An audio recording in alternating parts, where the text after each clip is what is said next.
असम पहुंचे प्रधानमंत्री मोदी ने कामाख्या कॉरिडोर समेत असम को दी 11,000 करोड़ की परियोजनाओं की सौगात। बुनियादी ढांचा परियोजना की असम में होगी शुरुआत। असम पहुंचे पीएम मोदी ने साल 2017 में पद्मश्री से सम्मानित संगीतकार जितेंद्र हरिपाल से की मुलाकात। तारीफ करते हुए कहा कि रंगवती के उनके गायन की होती है व्यापक प्रशंसा। हरियाणा सीएम के मीडिया सचिव प्रवीण अंतरे ने कांग्रेस अध्यक्ष मल्लिकार्जुन खड़गे के बयान पर किया पलटवार। कहा, अत्यंत दुखद है कार्यकर्ताओं की तुलना कुत्तों से करना। कोर्ट की अनुमति मिलने के बाद कल होने वाले झारखंड विधानसभा के फ्लोर टेस्ट में मौजूद रहेंगे हेमंत सोरेन। 5 फरवरी को चंपई सोरेन को साबित करना है बहुमत। यूपी में नकल पर अंकुश लगाने के लिए परीक्षा केंद्रों के पास धारा 144 लागू करने के सहित अन्य एहतियात उपाय पर बनी सहमति। केंद्रों के आसपास फोटो कॉपी दुकानों पर लगेगी रोक। 3 राज्यों में बर्फबारी। हिमाचल में 485 सड़कें बंद। श्रीनगर की सभी फ्लाइट्स कैंसिल। मनाली में तापमान माइनस। आप देख रहे हैं के न्यूज़, खबरों का सारथी।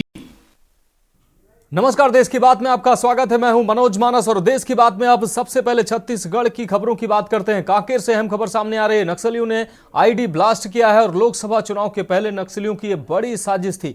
किसी बड़ी घटना को अंजाम देने की फिराक में थे नक्सलियों ने जवानों को नुकसान पहुंचाने के लिए ब्लास्ट किया था। आपको बता दें, पहाड़ी जंगलों की आड़ लेकर भाग निकले नक्सली। इस दौरान पुलिस अधीक्षक दिव्यांग पटेल ने मामले की पुष्टि की है। सर्चिंग पर निकले थे डीआरजी व बीएसएफ के जवान। इस दौरान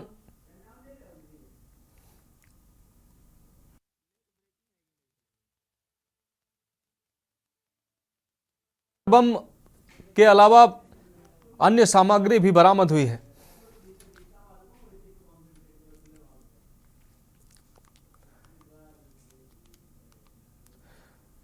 तो नक्सलियों के द्वारा लोकसभा चुनाव से पहले ये बड़ी साजिश रची गई थी, आईडी ब्लास्ट की गई है। इस दौरान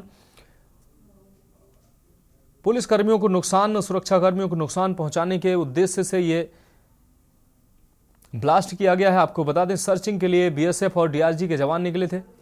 इस दौरान सुरक्षाकर्मियों को ये बड़ी कामयाबी मिली है। सुरक्षाकर्मियों को चकमा देकर हालांकि नक्सली भागने में कामयाब हुए हैं। तो आईडी ब्लास्ट हुआ है नक्सलियों के द्वारा ये किया गया है। इसके अलावा आपको बता दें कि बाल बचे हैं इसमें डीआरजी और बीएसएफ के जवान। लोकसभा चुनाव से पहले नक्सलियों की बड़ी साजिश थी। किसी बड़ी घटना को अंजाम देने के फिराक में थे नक्सली।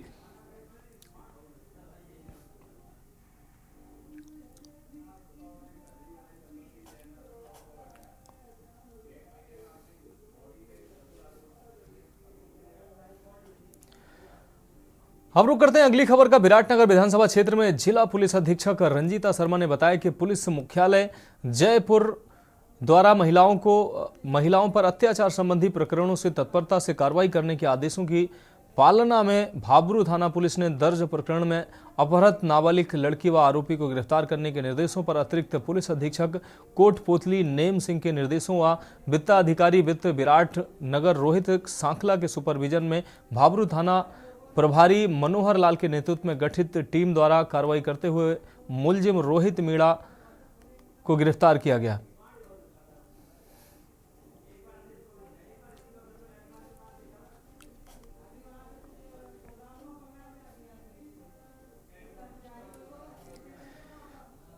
अब रुक करते हैं अगली खबर का। छत्तीसगढ़ के मुख्यमंत्री बनने के बाद विष्णुदेव साय पहली बार महासमुंद जिले पहुंचे। आपको बता दें कि सीएम विष्णुदेव साय महासमुंद जिले के ग्राम झलप में आयोजित संत गुरु रविदास महासभा और रविदास समाज के राज्य स्तरीय सम्मेलन में बतौर मुख्य अतिथि शामिल हुए। जहां जनसभा को संबोधित करते हुए सीएम विष्णुदेव साय ने सामाजिक सभा को कहा कि आप संत रविदास के वंशज हैं। इसके साथ ही उन्होंने रविदास समाज के युवाओं के विकास के लिए 10 लाख रुपए देने की घोषणा की है।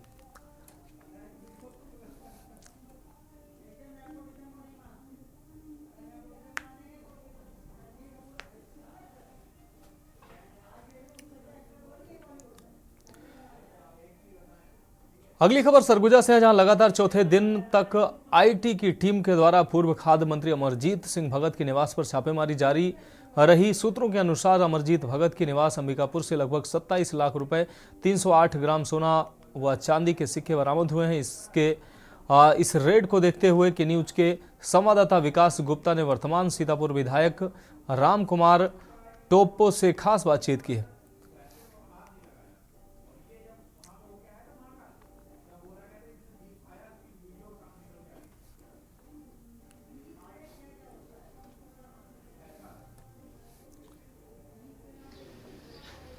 बीते 4 दिन से पूर्व विधायक अमरजीत भगत के निवास पर रेड पड़ी हुई है आईटी की। इसमें बहुत सी जांच चल रही है और जांच में सामने ये भी आया है कि 27 लाख रुपए उनके निवास से, उनके रूम से नगद प्राप्त हुआ है और 308 ग्राम सोना व कुछ चांदी के सिक्के प्राप्त हुए हैं। तो अब हम उस विधायक विधानसभा क्षेत्र के अभी के जो विधायक है श्री राम कुमार टोप्पो जी से हम बातचीत करते हैं कि वो इस रेड को किस नजरिए से देखते हैं। देखिए, ये भ्रष्टाचार से खड़ी की गई इमारत का सफाया होने वाला है और इस पे लगातार आज कई दिन हो गए उसके संबंधित जो लोग इन्वॉल्वमेंट है सब पे छापा लग रहे हैं।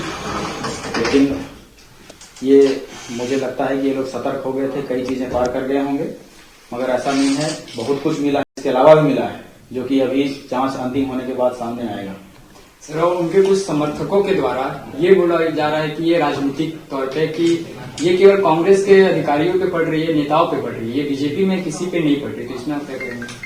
ये कहना गलत है। ये कांग्रेसियों पर नहीं पड़ रही है, जिन्होंने भ्रष्टाचार से नींव खड़ी की गई थी उन्हीं पर हो रहा है। और ईडी जो है वो किसी भाजपा की नहीं है, ना कांग्रेस की नहीं है, आईटी। जैसा कि आपने देखा विधायक जी के द्वारा बोला गया कि ये कोई राजनीतिक नहीं है, जो गलत कर रहा है उनके ऊपर कार्रवाई होगी। तो मैं विकास गुप्ता, के न्यूज सरगुजा।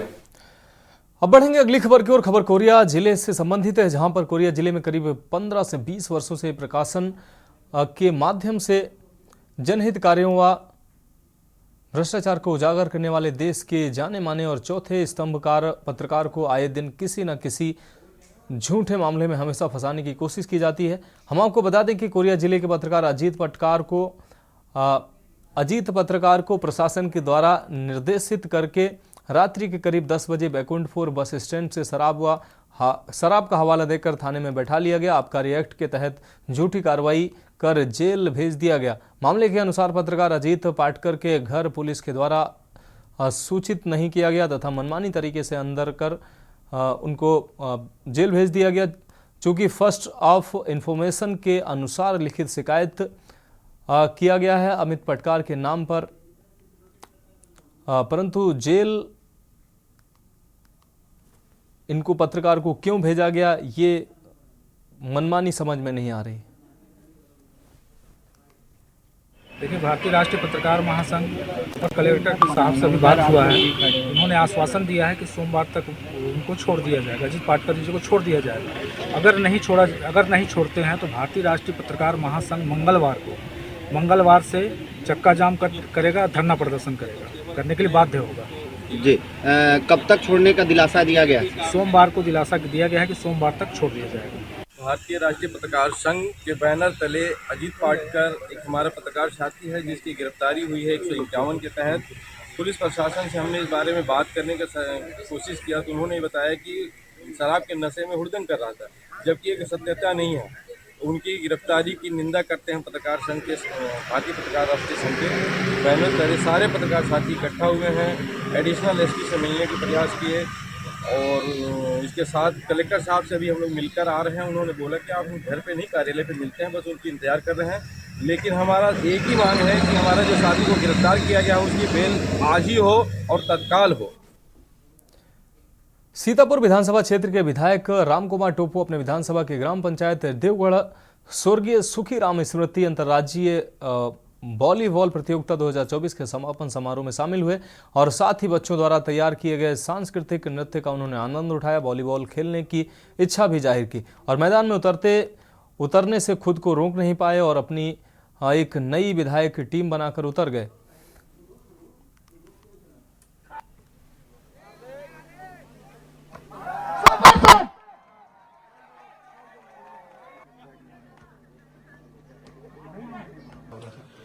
आज वॉलीबॉल का एक आयोजन था ग्राम पंचायत देवगढ़ में, जिसमें मैं शामिल रहा और जो कि दूर दूर से खिलाड़ी उसमें शामिल होने के लिए आए थे। हाल ही में सेमीफाइनल मैच खेली जा रही थी, वो जसपुर से आए हुए पत्थल गांव के अंतर्गत एक ग्राम पंचायत है उसका और देवगढ़ ग्राम पंचायत का हो रहा था।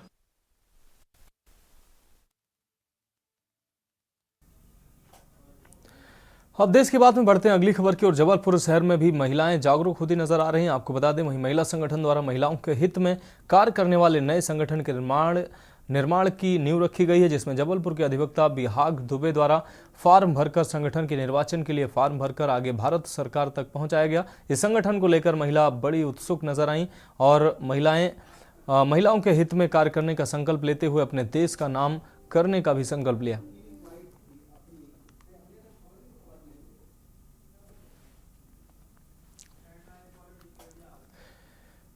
अगली खबर मंडला से ट्रक और एम्बुलेंस की जोरदार टक्कर हुई। एक की मौत हुई जबकि 4 लोग गंभीर रूप से घायल हुए, जिन्हें अस्पताल में भर्ती कराया गया। आपको बता दें, मंडला कोतवाली थाना क्षेत्र की घटना बबेहा गांव के पास से यह घटना घटित हुई है। तो एक की मौत जबकि 4 लोग गंभीर रूप से घायल हुए हैं। घायलों को अस्पताल में भर्ती कराया गया है। इस दौरान थाना मंडला कोतवाली क्षेत्र की यह घटना है। बबेहा गांव के पास ये घटना घटित हुई है।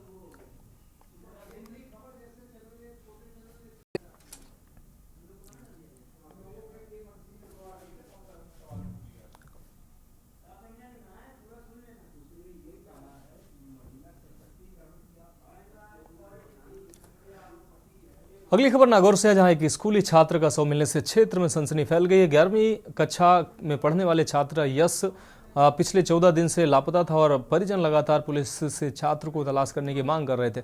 आज भी परिजनों ने एसपी नारायण टोगस से मामले में त्वरित कार्रवाई की फरियाद की थी। इसके कुछ देर के बाद ही यश का शव बलदेव राम संत नगर क्षेत्र में पानी की टंकी के पास मिला है। शव को छुपाने की नीयत से बोरे में डालकर गोबर के नीचे दबा दिया गया था। पुलिस ने शव को JLN अस्पताल की मोर्चरी में पहुंचाया है। दूसरी ओर मृतक यश के परिजनों ने इस पूरे मामले में पुलिस पर लापरवाही बरतने का आरोप लगाया है।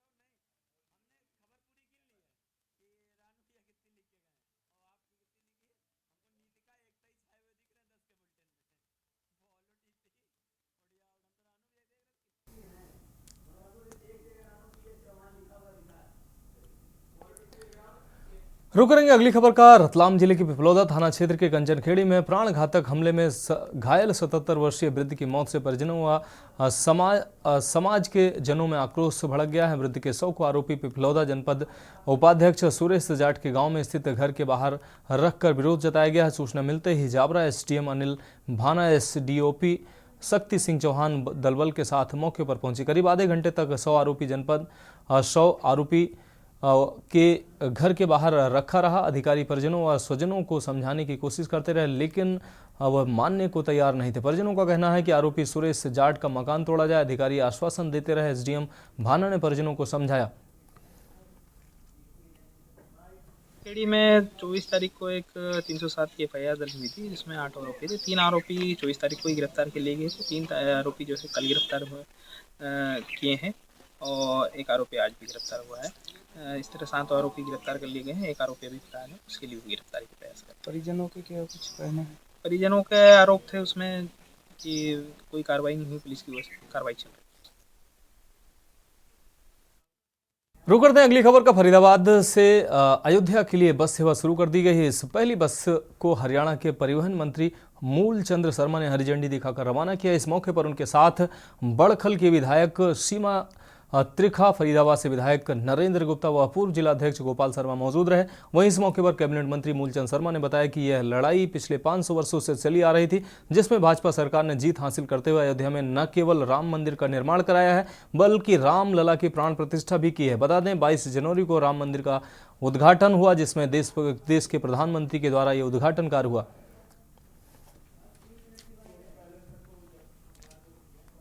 क्या आपका? जी संजू राणा। कहाँ जा रहे हैं आप? अयोध्या। कितने खुश हैं आज से बस शुरू हुई है? अच्छे खुश हैं। तो आप दर्शन के लिए जा रहे हैं या मकान है, घर है आपका? नहीं, दर्शन के लिए। दर्शन के लिए जा रहे हैं। तो क्या कहेंगे सरकार को? अच्छा किया है सरकार ने, कोई भी जा सकता है। क्या नाम है आपका? पंडित कौशल किशोर दीक्षित। कहाँ से क्या लेने वाले हैं? तो कहाँ का सफर के लिए बस में बैठे? अयोध्या जी के लिए, प्रभु श्री राम जी के दर्शन के लिए। क्या कहना चाहेंगे आप? धन्यवाद है मंत्री जी को, इनकी कृपा से हमें दर्शन हो जाएंगे। मैं अपने मुख्यमंत्री श्री मनोहर लाल जी का बहुत बहुत आभार और धन्यवाद व्यक्त करना चाहती हूँ, और साथ साथ हमारे ट्रांसपोर्ट मिनिस्टर भाई मूलचंद शर्मा जी का भी। एक बहुत बड़ी बात है कि अभी हाल ही में हमने देखा है कि विपक्षी लोग भारत जोड़ो यात्रा के नाम से बहुत बड़ी यात्राएं निकालते हैं। भारत तो जुड़ता अपनी संस्कृति से है, जिसका काम आदरणीय मनोहर लाल जी और मोदी जी बखूबी से कर रहे हैं। अगर आप हरियाणा को देखेंगे तो हरियाणा में कुरुक्षेत्र आज वर्ल्ड फेम की जगह हो गई है, जिसे सबसे ज़्यादा ट्रोल किया जाता है। कि माननीय मुख्यमंत्री जी के माध्यम से मैं कहूँगी कि गीता का जन्म तो कृष्ण जी ने दिया था इतने वर्ष पहले, पर आज कुरुक्षेत्र के नाम से देश दुनिया में गीता को विख्यात करने का अगर किसी व्यक्ति ने सबसे बड़ा काम किया है तो आदरणीय मनोहर लाल जी हैं। हमारी बस मैं फरीदाबाद के लोगों को बधाई बहुत बहुत, और 500 साल के बाद जिसकी लोग कहा करते थे ना मुहूर्त होगा, ना समय बताएंगे, ना स्थान बताएंगे, आज बल्लौर से जो बस की शुरुआत हुई है, हम सारे साथी तीनों विधायक बैठ के चल रहे हैं, और अयोध्या धाम प्रदेश के मुख्यमंत्री का धन्यवाद करो जिन्होंने हरियाणा परिवहन की शुरुआत की है, और आम व्यक्ति को इसको लाभ मिलेगा। जिसको व्यक्ति को सुबह बैठेगा दूसरे दिन अयोध्या से आएगा, भगवान राम के दर्शन करेगा, जहाँ भगवान राम के लिए इतनी बड़ी लड़ाई लड़ी गई, और न्यायपालिका ने जो हमको दिया, देश के प्रधानमंत्री कहते संतों ने, ऋषियों ने, मुनियों ने सब कुछ अपना न्यौछावर कर दिया, हम उसके दर्शन करेंगे उस धाम के। इससे बड़ी खुशी का दिन हमारे लिए। देखिए, निश्चित रूप से मैं हमारे यशस्वी मुख्यमंत्री मनोहर लाल जी को धन्यवाद करता हूं कि उन्होंने जो सभी धामों के लिए बस हर शहर से चलाने की घोषणा की थी उसको पूरा किया है, क्योंकि अयोध्या धाम में सबकी इच्छा है कि जल्दी से जल्दी दर्शन करें। और हमारे बल्लौर से जो आज बस शुरू हुई है उसके लिए मैं परिवहन मंत्री जी का भी धन्यवाद करता हूँ, और निश्चित ही हमारे मध्यम वर्गीय लोगों को और गरीब लोगों को बहुत बड़ी सुविधा होगी कि सब आदरणीय श्री राम के दर्शन करना चाहते हैं, वो अपने यहाँ से बैठकर सीधे अयोध्या धाम पहुँचेंगे। बढ़ेंगे अगली खबर की ओर। शाहबाद लाडवा रोड रंजीत कॉलोनी निवासी 22 वर्षीय संजू की मौत के मामले को लेकर परिजनों ने इंसाफ की गुहार लगाते हुए हुड्डा चौक के बाहर जाम लगा दिया है और पुलिस के खिलाफ नारेबाजी की है। आपको बता दें, मामला संजू की मौत से जुड़ा हुआ है। 22 वर्षीय संजू, जो कि शाहबाद की रंजीत कॉलोनी का रहने वाला है, 31 तारीख को बिना बताए घर से लापता हो गया था, जिसकी रिपोर्ट परिजनों ने हुड्डा पुलिस चौकी में लिखवाई थी। लेकिन संजू के बारे में परिजनों को कोई खोज खबर नहीं लगी है। पुलिस को अब संजू की लाश लावारिस हालत में मिली तो पुलिस ने आनंद फाइनल में संजू के केस का आपको बता दें आनंद फानन में संजू का अंतिम संस्कार कर दिया। उसे समय तक संजू की पहचान नहीं हो पाई थी, जिसके बाद परिजनों ने पुलिस और कर्मचारियों पर अधिकारियों के खिलाफ कार्रवाई किए जाने की मांग की है।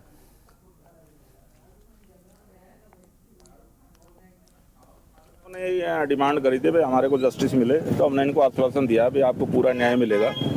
जो हमारे किसी मुलाजिम या अधिकारी की कोई गलती रही है तो उसको कानून के अनुसार पनिशमेंट मिलेगी। मामला क्या बताया जा रहा है? एक लड़का गुम हुआ था, लेकिन बाद में उसकी डेड बॉडी वहाँ मिली। उसमें हमने एक रोड एक्सीडेंट था उसमें, तो आइडेंटिफाई नहीं कर पाए। इसमें थोड़ा सा आप देखेंगे अब क्या मैटर है। इसकी रोड को जाम गया, काफी देर बाधित रहा, तो खुलवा दिया गया। हाँ, खुलवा दिया। लोगों की जो डिमांड थी उसको समझा दिया, मान गए लोग। हमने इनको आश्वासन दिया अब इनको पूरा न्याय देंगे। बढ़ेंगे अगली खबर की ओर। हरियाणा के लगभग 18 कामगारों आपको बता दें कारागारों में बंद कैदियों को हरियाणा जेल विभाग द्वारा सुधार, पुनर्वास और समायोजन की तरफ ले जाने के लिए अग्रसर हैं, जिसके चलते बंदियों को हस्तकार बनाया जा रहा है, जिससे वो जेल से निकलकर एक नए जीवन की शुरुआत कर सकें। बंदियों द्वारा बनाई गई वस्तुओं के अंतर्राष्ट्रीय सूरजकुंड हस्तशिल्पी मेले में हरियाणा जेल विभाग पिछले 8 सालों से स्टॉल लगा रहा है, जहां से उन्हें लोगों का पूरा सहयोग भी मिल रहा है। साथ ही बंदियों का आत्मविश्वास और उत्साह भी बढ़ रहा है।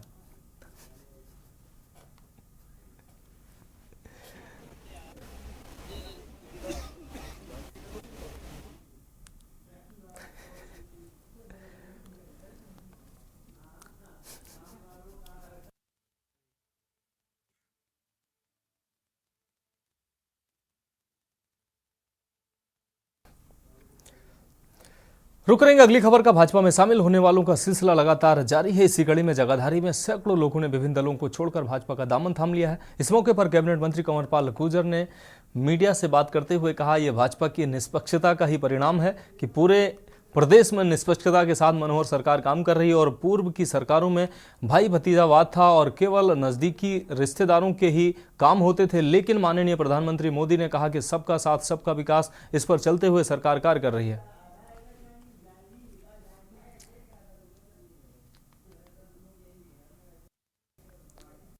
निष्पक्षता की बात है। अब जहां सरकारें पहले थी वो पक्षपात करती थी, यानी कि उनकी पार्टी का है तो सब कुछ मिलेगा, उनकी पार्टी का नहीं तो कुछ भी नहीं मिलेगा, उनका रिश्तेदार है तो सब कुछ मिलेगा, उनका रिश्तेदार नहीं तो कुछ नहीं मिलेगा, उनका नजदीकी है तो मिलेगा, बाकी को नहीं मिलेगा। लेकिन वर्तमान सरकार जो है, जो नरेंद्र मोदी जी ने कहा सबका साथ सबका विकास, मुख्यमंत्री जी ने कहा हरियाणा एक हरियाणवी एक, तो हमारे लिए सब एक जैसे हैं और इसीलिए हम इस पर काम कर रहे हैं। अभी आपने मुख्यमंत्री है जिसने 90 के 90 विधायकों से कहा कि 25-25 करोड़ की सड़कें सब लिख के दो अपने अपने इलाके की जो खराब हुई। आज तक मैं दावे के साथ कहता हूं कभी किसी ने नहीं कहा। मेले में इस बार हरियाणा की पुरानी संस्कृति नगाड़ा लेकर आए सुभाष एंड पार्टी का जलवा मेला प्रांगण में देखने को मिल रहा है। नगाड़ा का प्रदर्शन तो आपने अमूमन मेलों और वीआईपी कार्यक्रमों में देखा होगा, लेकिन यहाँ इस नगाड़ा पार्टी में 65 से 87 वर्ष के बुजुर्गों द्वारा बड़े ही जोश खरोश के साथ नगाड़ा बजाया जा रहा है, जिसके सामने नौजवानों का जोश भी फीका पड़ रहा है। नगाड़ा पार्टी के मुखिया का कहना है कि हम हरियाणा के वासी हैं, जहाँ दूध दही का खाना ही उनकी तंदुरुस्ती का राज है।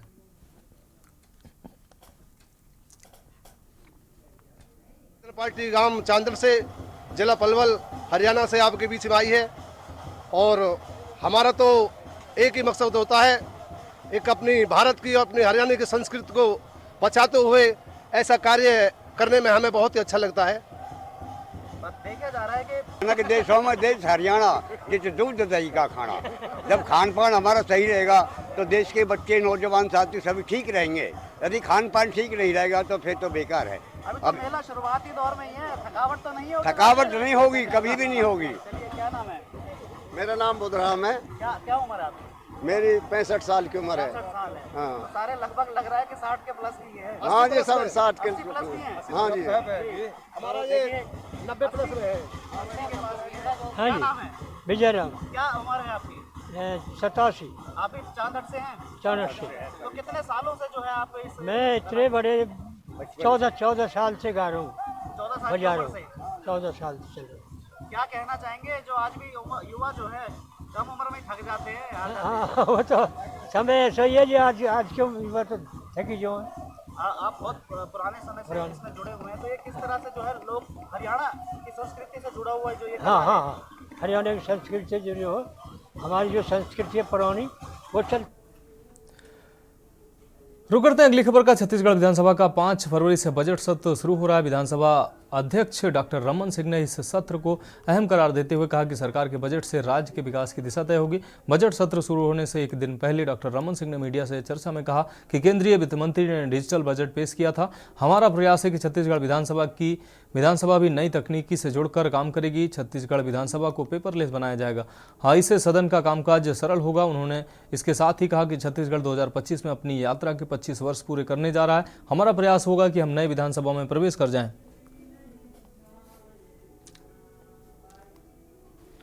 आप सभी को जानकारी है कि छत्तीसगढ़ की षष्ठम विधानसभा का द्वितीय सत्र बजट सत्र दिनांक 5 फरवरी से 1 मार्च 2024 तक आहूत की गई है। छत्तीसगढ़ के षष्ठम विधानसभा का यह द्वितीय सत्र 9 वर्ष 2024 का प्रथम विधानसभा का सत्र है।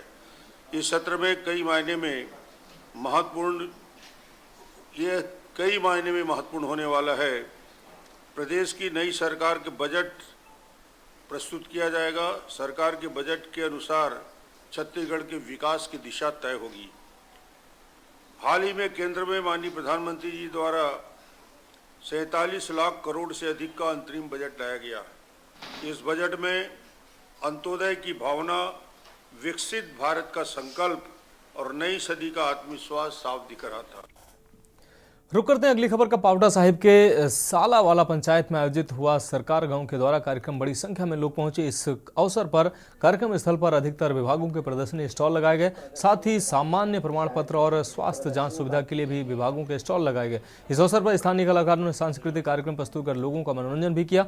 यहाँ लोगों ने राजस्व, जल शक्ति, शिक्षा, पंचायती राज, खनन व पुलिस विभाग से संबंधित शिकायतें मंत्री व प्रशासन के समक्ष रखी। राजस्व और कृषि मंत्री जगत सिंह नेगी ने मौके पर ही अधिकतर समस्याओं का समाधान किया।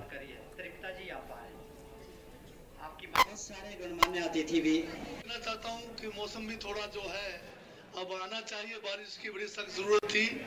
तो इसमें जब से कांग्रेस की सरकार बनी है और हमारे युवा मुख्यमंत्री ठाकुर सुखविंदर सिंह सुक्खू ने एक नई सोच पैदा की है कि हम हिमाचल प्रदेश में हिमाचल को जो है एक आने वाले समय में अपने पैरों पर खड़ा करें, हिमाचल को स्वावलंबन बनाएं।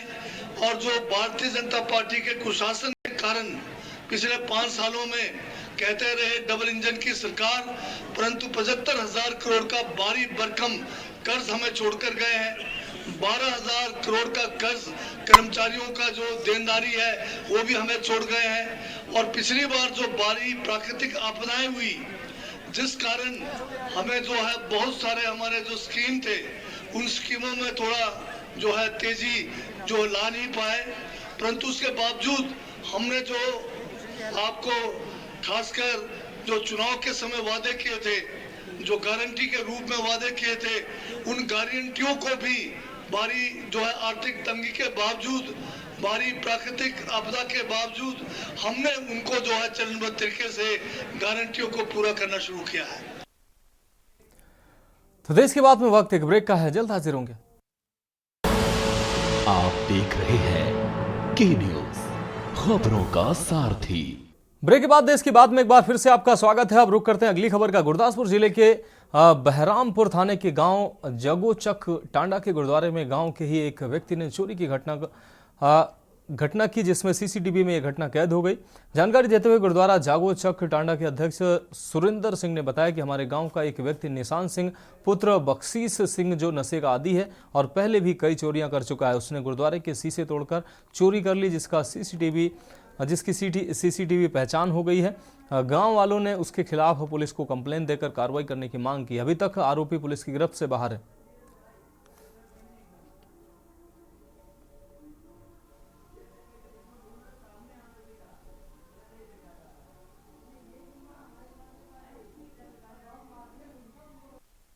पंज महीने हो गए, पहले भी इत्थे चोरी हुई सी, बहुत पहले भी ਇਹੋ ਬੇਅਦਬੀ ਹੋਈ ਸੀ ਤੇ ਹੁਣ ਵੀ ਫਿਰ ਇਹ ਬੰਦਾ ਜਿਹੜਾ ਹੁਣ ਫੜਿਆ ਗਿਆ ਹੈ, ਇਹ ਤੇ ਪਹਿਲੇ ਵੀ ਸਾਨੂੰ ਸ਼ੱਕ ਸੀ ਤੇ ਹੁਣ ਜਿਹੜਾ ਵਾ ਇਹ ਬੂਟਾਂ ਸਣੇ ਹੀ ਇੱਕ ਤੇ ਬੇਅਦਬੀ ਕੀਤੀ ਇਹਨੇ, ਬਾਕੀ ਗੋਲਕ ਚੋਰੀ ਤੋੜ ਕੇ ਭੰਨ ਕੇ ਪੂਰੀਆਂ ਸ਼ੀਸ਼ੇ ਖਿੜਕੀਆਂ ਦੇ ਤੋੜੇ, ਦਰਵਾਜ਼ਿਆਂ ਦੇ ਸ਼ੀਸ਼ੇ ਤੋੜੇ ਆ ਵੱਡੇ ਜਿਹੜੇ ਉਹ ਸਾਰੇ ਸੱਚਖੰਡ ਵਾਲੇ ਜਿਹੜੇ ਉੱਥੇ ਵੀ ਇਹਨੇ ਬਹੁਤ ਉਲਟਾ ਕੰਮ ਸਿੱਧਾ ਕੀਤਾ। जिला गुरदासपुर के गांव सकरी में माहौल उस समय तनावपूर्ण हो गया जब मामूली बात को लेकर मोटरसाइकिल सवार 2 युवकों ने एक बुजुर्ग को घर में घुसकर उसकी टांग पर 2 गोलियां मार दी और मौके से जब भागने लगे तो आसपास के लोगों ने उनको पकड़ने का प्रयास किया और उनको पकड़ लिया। एक युवक की जमकर पिटाई भी की और बाद में युवकों को पुलिस के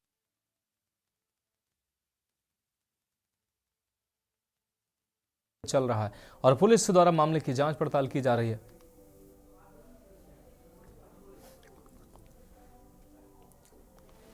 वारदात कोई नहीं हुई, नाम मेरा बलविंदर सिंह है। वारदात कोई नहीं हुई, अं तो छोटे के गल पैंदा अं हथ जोड़ रहे हैं तो उन्हें मैं गेट खोलिया तो उन्हें कुड़िया ने गोली मार दी है और कोई साढ़े कोई गल नहीं, कोई बात नहीं। वो 2 जने है जी,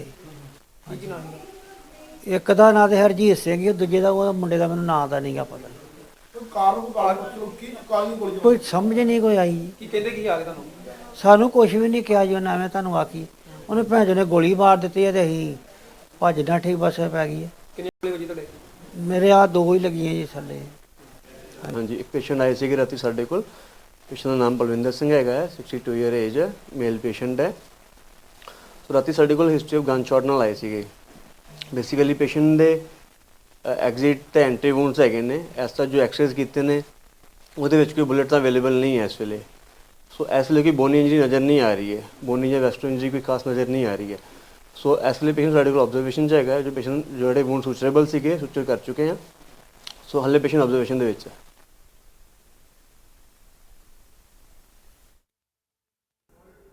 अगली खबर पटियाला से है, जहां बिजनेसमैन समीर कटारिया कत्लकांड का मुख्य दोषी पुलिस ने गिरफ्तार किया है।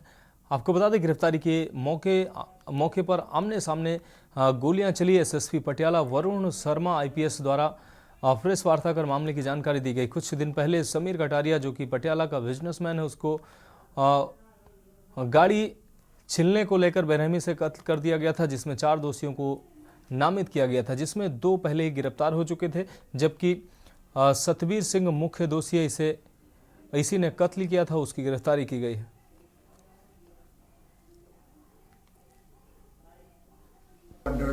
इंसिडेंट्स बारे दसन ਲਈ ਤੁਹਾਨੂੰ ਬੁਲਾਇਆ।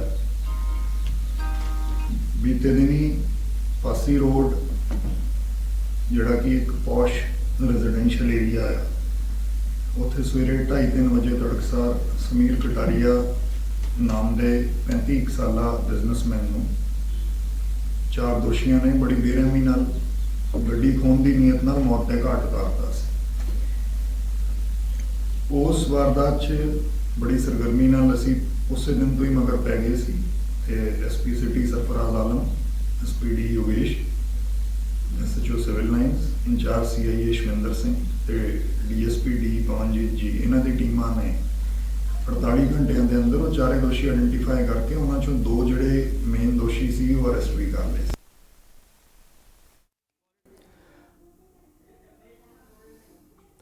अब बढ़ेंगे अगली खबर की ओर। मुख्यमंत्री चंपई ने कांके रोड स्थित मुख्यमंत्री आवासीय कार्यालय में राज्य में विधि व्यवस्था एवं अपराध निर्माण नियंत्रण से संबंधित एक उच्च स्तरीय बैठक की। बैठक में अधिकारियों द्वारा मुख्यमंत्री के समक्ष पावर पॉइंट प्रेजेंटेशन के माध्यम से राज्य में विधि व्यवस्था एवं अपराध नियंत्रण की विस्तृत जानकारी रखी गई।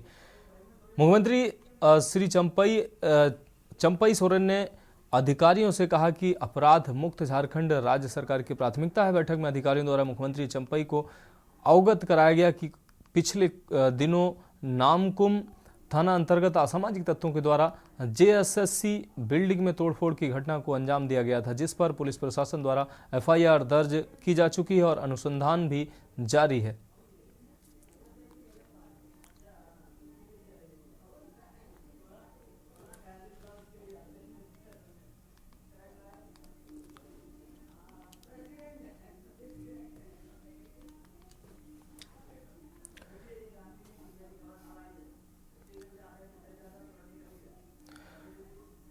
अब रुक करते हैं अगली खबर का। पाकुड़ से अगली खबर है। एसडीपीओ कार्यालय ने शनिवार को एसडीपीओ अजीत कुमार विमल के स्थानांतरण के मौके पर विदाई सम्मान समारोह का आयोजन किया। आपको बता दें, समारोह को संबोधित करते हुए वक्ताओं ने एसडीपीओ के कार्यालय की कार्यकाल की भरपूर प्रशंसा की है। वक्ताओं ने कहा कि पाकुड़ से एक सच्चे और ईमानदार पुलिस पदाधिकारी का स्थानांतरण हुआ है, जो यहां के लोगों को लंबे समय तक खलेगा भी। बताते चलें कि एसडीपीओ अजीत कुमार विमल की होठों की मुस्कान को यहां के लोग काफ़ी तरसेंगे, क्योंकि उनके मुस्कान ने बड़े बड़े जटिल मामले को पल भर में सुलझाया है। ज्ञातव्य हो कि एसडीपीओ अजीत कुमार विमल का तबादला पाकुड़ से रांची कर दिया गया है।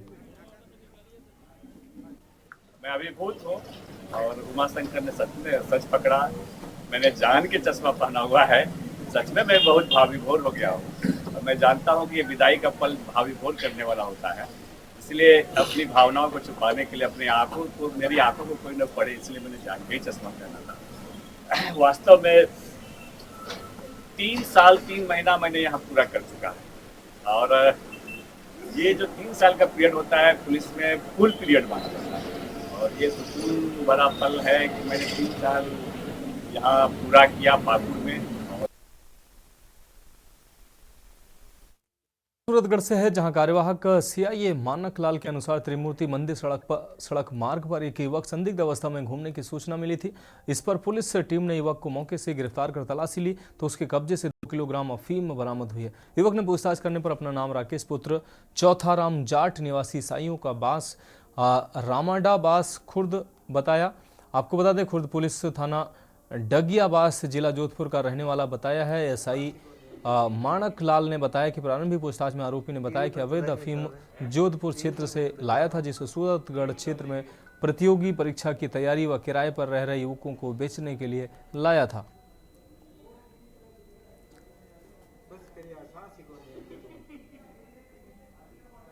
टीवी पर चलानी है साहब। आज मैं और मेरा स्टाफ गश्त में थे, तो दौरान गश्त NS 62 से हम त्रिमूर्ति रोड पर पहुंचे तो पुलिस पार्टी को बावड़ी देख रहे एक लड़का जिसने पिट्ठू बैग लटका रखा और अचानक वापस मुड़कर तेज चलने लगा। शक होने पर उसको डिटेन कर नाम पता पूछा तो उसने नाम राकेश पुत्र चौथाराम, जाति जाट, उम्र 31 साल, निवासी साइयों का आवास रामड़ावास खुर्द, पुलिस थाना डांगियावास, जोधपुर का मजिस्ट्रेट बताया।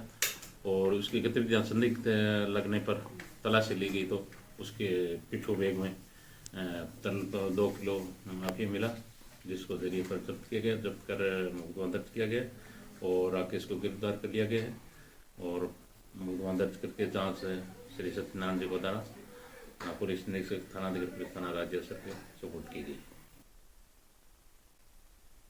देश के बाद में अब उत्तर प्रदेश की खबरों का रुख कर लेते हैं। खबर फर्रुखाबाद के कायमगंज से है, जहां डीएम ने सामुदायिक स्वास्थ्य केंद्र मोहम्मदाबाद का निरीक्षण किया। निरीक्षण के दौरान जिलाधिकारी डॉक्टर वीके सिंह द्वारा प्रभारी चिकित्सा अधीक्षक को निर्देश दिए गए कि अस्पताल परिसर में अच्छे ढंग से साफ सफाई और नियमित रूप से की जाए। आकस्मिक वार्ड कक्ष में कुछ जगह छत पर जाले लगाए पाए जाने पर जिलाधिकारी ने भारी नाराजगी व्यक्त करते हुए निर्देश भी दिए कि कहीं भी जाले न लगे रहें और सीलिंग पंखों पर भी कहीं भी धूल अथवा गंदगी न दिखाई दे। नियमित रूप से सफाई करवाई जाए। जिन स्थानों पर छत से सीलन आ रही है उसका तत्काल ट्रीटमेंट कराया जाए। निरीक्षण के समय 69 लोगों का पंजीकरण स्वास्थ्य परीक्षण हेतु किया गया था। सभी को आवश्यक औषधियां निःशुल्क दी गई थी। स्थानीय लोगों ने यहां की स्वास्थ्य सेवाओं पर संतोष व्यक्त किया। निरीक्षण के दौरान जिलाधिकारी डॉक्टर बीके सिंह के साथ मुख्य चिकित्सा अधिकारी डॉक्टर अवनेंद्र कुमार व उप जिलाधिकारी सदर आदि उपस्थित रहे।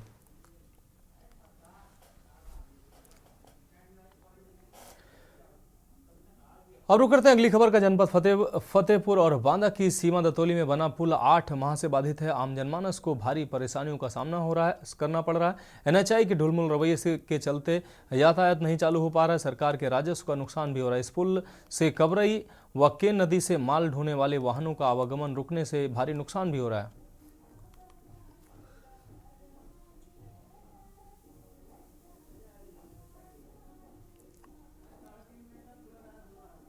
यातायात अभी अगस्त के बाद समझिए बंद है। हमारी जानकारी के अनुसार 10 अप्रैल 2023 को पहली बार बंद हुआ था 15 दिनों के लिए, 20 दिनों। उसके बाद फिर 1 महीने के लिए चालू हुआ, फिर परमानेंट बंद हो गया। इस पर आपका क्या कहना है? उस टाइम पे भी लोड टेस्टिंग हुआ रहेगा, इसके लिए वो बंद किया रहेगा। उसके बाद में वो रिपोर्ट आने के बाद रिपोर्ट में कुछ डैमेजेस रहेंगे, सीवियर डैमेजेस, इसके लिए फिर वो बंद किया और एक काम चालू किया हुआ है। किस तरह के डैमेज थे जो इतना लंबा खिंच गया 7-8 महीने का? अभी नीचे में टोटल 22 पियर है जिसके ऊपर ब्रिज खड़ा है, और 22 पियर के कुछ ऐसे समझो कि क्रैक्स थे, काफ़ी क्रैक्स थे। वो पूरा क्रैक्स फील करना, उसके बाद में गर्डर में भी क्रैक हुए थे। इसलिए आज हम पहुंचे हैं जनपद फतेहपुर और बांदा की सीमा पर। ये जमुना ब्रिज है। इस ब्रिज से लगभग रोज के 1000 भारी वाहन जैसे कि ट्रक हैं, बस हैं, डेली आवागमन होता रहा है। लेकिन इस पुल को बंद हुए लगभग 8 से 9 माह हो गया है। इस पुल से 9 माह से लगभग पूर्ण रूप से यातायात प्रभावित हो रहा है और पूर्णतया पुल बंद पड़ा है। लेकिन NHI के जिम्मेदार अधिकारियों को इस बात की सुध नहीं है कि कितना बड़ा राजस्व का नुकसान किया जा रहा है और किस तरीके से आम जनता प्रभावित हो रही है। अभी हाल में ही लोकसभा के चुनाव होने जा रहे हैं। क्या ये पुल लोकसभा चुनाव को भी प्रभावित करेगा? ये एक बड़ा मुद्दा है। बांदा और जनपद फतेहपुर की सीमा का ये कहाँ की है कंपनी? ये इसका हेड ऑफिस तो है भोपाल में। अच्छा, कितने समय से आप यहाँ काम कर रहे हैं? हो गया 5-6 महीना। 5-6 महीने से काम कर रहे हैं। ऐसी क्या दिक्कत थी कि 5-6 महीने में पुल नहीं बन पाया? दिक्कत तो बहुत था सर। वो नीचे का जो बेरिंग था ना, वो बैठ गया था। जो लोडर गाड़ी जाता तो लोड ज्यादा पड़ता था। अच्छा। तो उसको दोबारा नया लगाया तो लोड कैपेसिटी उसका ज़्यादा होगा तो ब्रिज लास्टिंग ज़्यादा करेगा। और जो ऊपर का स्लैब था ना वो भी खराब हो गया था, उसको तोड़ के दोबारा नया बनवाया गया है। तो ऐसी समस्या कितने पिलर में थी, क्या पिलर में ये समस्या आ रही? पूरा पिलर में था, सारे पिलरों में? हाँ जितना भी था पूरा चेंज कर दिया है। अच्छा, तो ये मान के चलिए कि जनता ये जानना चाह रही है कि ये काम कब तक खत्म हो जाएगा और कब तक ये आवागमन शुरू हो जाएगा? आवागमन वो तो बोल नहीं सकते, लेकिन सुना सुनी में इस महीने का 10-15 तो हो सकता है, लेकिन आगे पता नहीं क्या हो सकता है।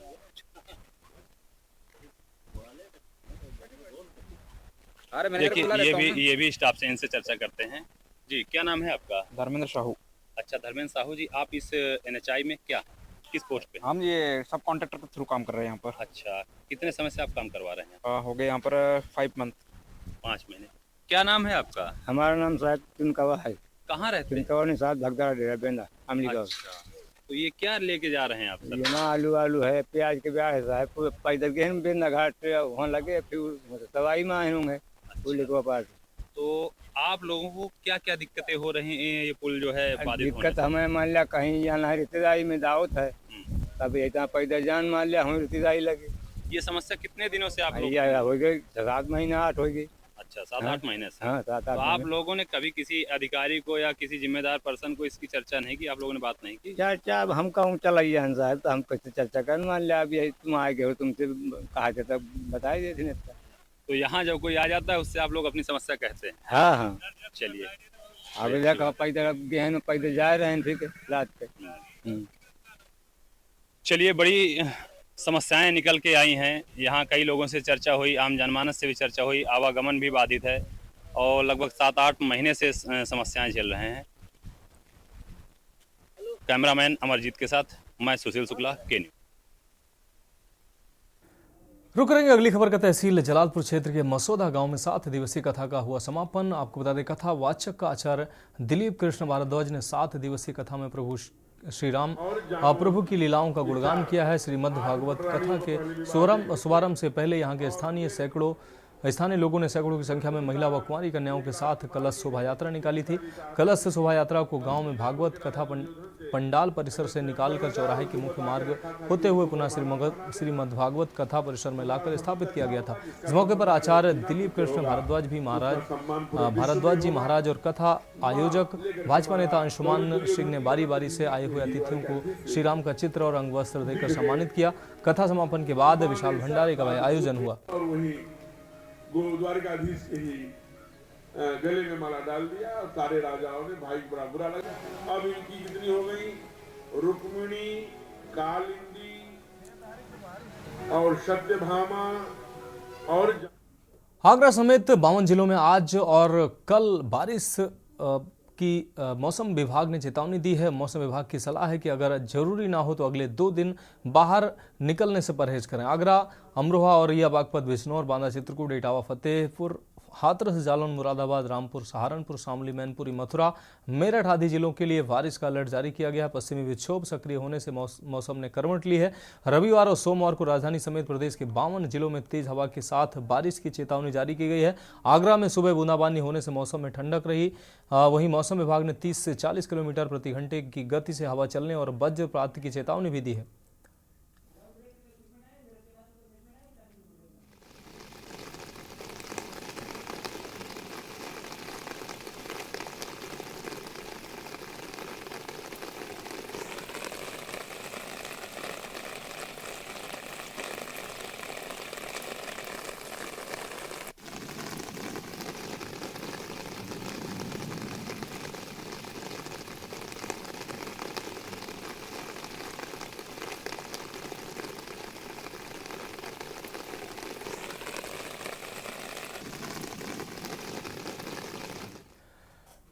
देश की बात में अब उत्तराखंड की खबरों की बात करते हुए उधम सिंह नगर जनपद के थाना ट्रांजिट कैंप अंतर्गत अलग अलग लोगों ने बाइक चोरी की रिपोर्ट दर्ज करवाई थी, जिस पर पुलिस ने चोरी का खुलासा करने के बाद आपको बता दें खुलासा करने में जुट गई। इसी क्रम में थाना ट्रांजिट कैंप पुलिस ने चेकिंग के दौरान 2 लोगों को हिरासत में लिया है। पुलिस ने दोनों की निशानदेही पर चोरी की 4 बाइक गंगापुर रोड शमशान घाट के सामने गन्ने के खेत से बरामद की है। मामले का खुलासा क्षेत्राधिकारी ने अपने कार्यालय में किया। पकड़े गए आरोपियों को न्यायालय में पेश किया जाएगा।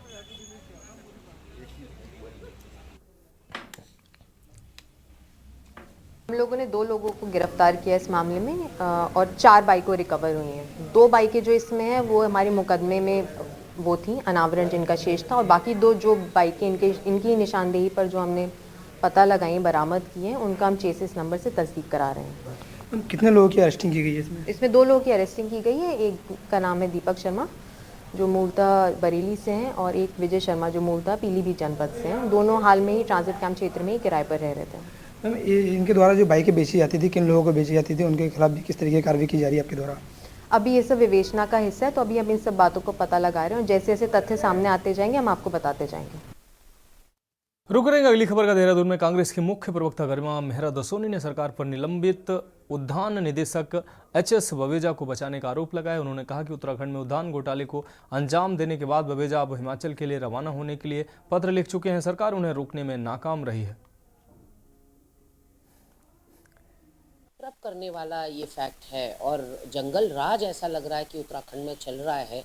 उद्यान विभाग में एक बड़े घोटाले को अंजाम देने वाला, उस घोटाले का मुख्य आरोपी जो उत्तराखंड को करोड़ों की चपत लगा गया हो, ऐसे में उच्च न्यायालय के आदेशों के बाद सीबीआई जांच जिसके ऊपर चल रही हो, वो कैसे इतनी बड़ी हठधर्मिता दिखा सकता है कि केवल एक सूचना वो मुख्य सचिव को कर गए हैं कि मैं जा रहा हूँ हिमाचल प्रदेश। वो किसी विश्वविद्यालय में थे, इससे पहले भी 3 साल के डेप्यूटेशन पे वो उत्तराखंड आए थे। बट मौजूद सवाल ये है कि कार्मिक विभाग से लेकर दूसरे विभागों तक उनकी फाइलों का संज्ञान न लिया जाना, उनके ऊपर अभी उनका सस्पेंशन चल रहा था। ऐसे में सीबीआई जांच को बीच में छोड़कर वो कैसे हिमाचल जा सकते हैं? क्या सीबीआई वाले अब हिमाचल उनकी धरपकड़ करने जाएंगे? तो कहीं ना कहीं उद्यान विभाग में ये सब कुछ जो चल रहा है वो बिना मंत्री के इशारों के हो ही नहीं सकता। और क्यों गणेश जोशी ने सख्ती नहीं दिखाई बवेजा के ऊपर? और अब तो ऐसा लगता है कि बवेजा के हाथ में कोई ना कोई मंत्री की कमजोर नस जरूर थी।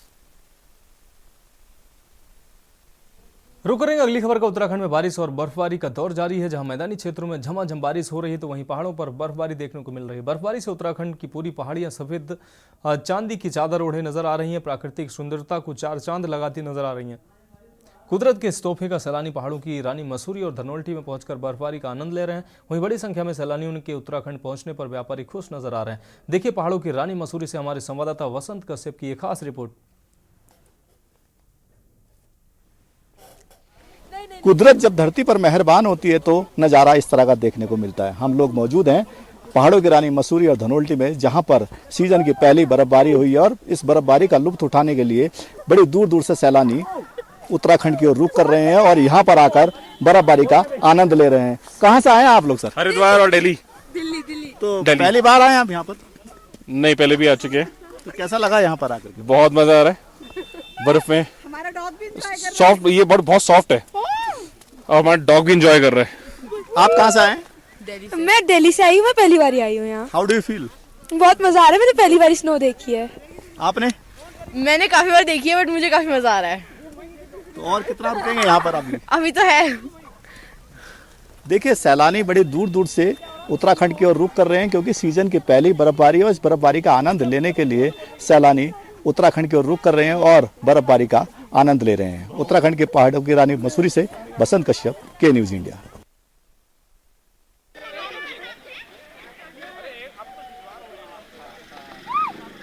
उठा लो।